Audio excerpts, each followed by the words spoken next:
Hello friends, daily dictation के लिए हमारे चैनल को सब्सक्राइब करें, लाइक करें तथा अपने दोस्तों को हमारी वीडियो शेयर करें। Ready start. जम्मू कश्मीर में आतंकवाद को लेकर परस्पर विरोधी बातें सुनने को मिलती रही हैं। सरकार का दावा है कि अब वहां आतंकवाद खत्म होने को है। कुछ दिनों पहले गृह मंत्रालय ने दावा किया था कि जम्मू कश्मीर में आतंकवाद काफ़ी कम हो गया है, अब केवल कुछ इलाकों तक सिमट कर रह गया है। जल्दी ही उसे समाप्त कर दिया जाएगा। प्रधानमंत्री ने भी वही बात दोहराई है।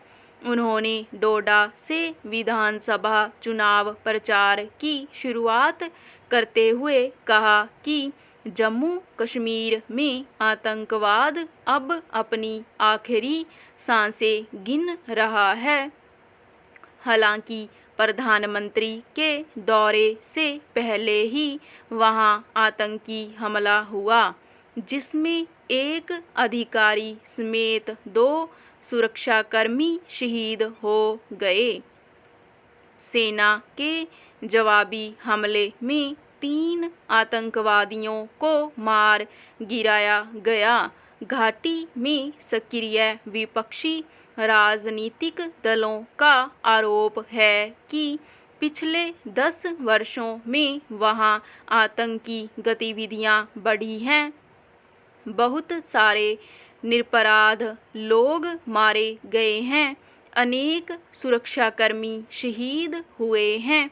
इससे पहले आतंकवादी घटनाएं इतनी नहीं होती थीं।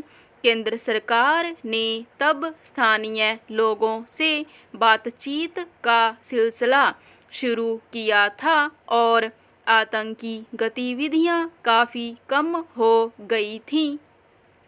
मगर सरकार इन बातों को सिरे से खारिज करती है।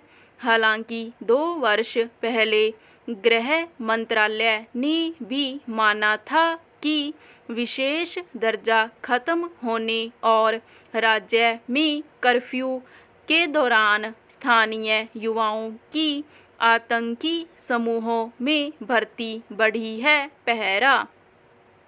पहले नोटबंदी के समय दावा किया था कि इससे आतंकी समूहों की कमर टूट जाएगी, उन्हें वित्तीय मदद मिलनी बंद हो जाएगी। फिर अनुच्छेद 370 हटने के बाद कहा गया कि इससे दहशतगर्दी पर लगाम लग जाएगी। मगर हकीकत यह है कि करीब 2 वर्ष तक सघन तलाशी और कड़ी पहरेदारी के बावजूद आतंकी घटनाओं पर कोई उल्लेखनीय अंकुश लगा नजर नहीं आया। फिर जैसे जैसे वहां जनजीवन सामान्य बनाने के लिए कुछ ढिलाई दी जाने लगी, दहशतगर्दी एकदम से बढ़नी शुरू हो गई।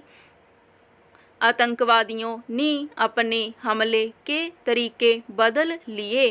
कभी वे बाहरी लोगों और कश्मीरी पंडितों पर लक्षित हिंसा करने लगे, तो कभी सेना के काफिले पर घात लगाकर हमला। पिछले 5 वर्षों में थोड़े थोड़े समय बाद सुरक्षा बलों पर घात लगाकर हमले बढ़े हैं। उन हमलों की समीक्षा से यह भी तथ्य सामने आया कि उनके पास बाहर से अत्याधुनिक हथियार पहुंचने लगे हैं। वे सुरक्षा बलों के सूचना तंत्र में सेंध लगाने के नए तरीके तलाश चुके हैं। ऐसे में यह सवाल बार बार पूछा जाता रहा है कि आतंकी समूहों को वित्तीय मदद पहुंचाने वालों और बाहर से हथियार वगैरह मुहैया कराने वालों पर शिकंजा कसे जाने के बावजूद उन तक ये चीज़ें कैसे पहुंच जा रही हैं। पहरा, केंद्र सरकार का शुरू से दावा रहा है कि वह घाटी में आतंकवाद समाप्त करके ही दम लेगी। इसके लिए निसंदेह उसने सख्त कदम भी उठाए। सीमा पार से होने वाली घुसपैठ कम हो गई, मगर आतंकी घटनाएं थमने का नाम नहीं ले रहीं। तो इसके पीछे बड़ा कारण है कि दहशतगर्दों को स्थानीय लोगों का समर्थन मिल रहा है और वहाँ के युवाओं को हथियार उठाने से रोका नहीं जा पा रहा। घाटी में आतंकवाद नासूर बन चुका है। हर नागरिक वहाँ अमन चाहता है। आतंकवाद को किसी भी रूप में ख़त्म देखना चाहता है, मगर केवल सरकारी दावों में इसके ख़त्म होने की बात कहने से हकीकत नहीं छिपती। इसे ज़मीन पर भी दिखना चाहिए। स्टॉप।